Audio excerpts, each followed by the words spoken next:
захаваем гістарычную памяць разам. Кожны з нас памятае імёны герояў. Александр Матвеевич Матросаў, удзельнік Вялікай Айчыннай вайны, чырвонаармеец, герой Савецкага Саюза. Імя гэтага 19гадовага хлопца стала легендай, а яго подзвіг назаўсёды ўпісаны ў гісторыю Вялікай Айчынны. Чырвонаармеец Матросаў на фронт накіраваўся ў 1942. Паваяваць яму давялося ўсяго 3 месяцы.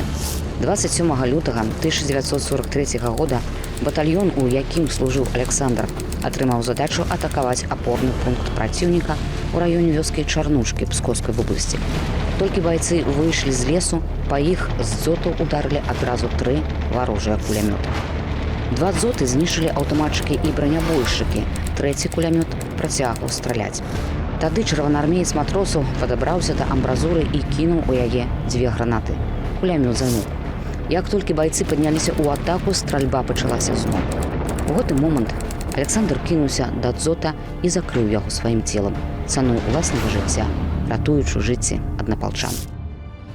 Пасмяротна адважны воін атрымаў залатую зорку героя Савецкага Саюза. У гонар ураджэнца Украіны Александра Матвеевича Матросава названы вуліцы ў Магілёве, Быхаве, Горках, Клімавічах, Крычаве і завулак у Бабруску. Яны змагаліся, каб мы, нашчадкі, жылі ў міры. І мы будзем заўсёды памятаць імёны герояў.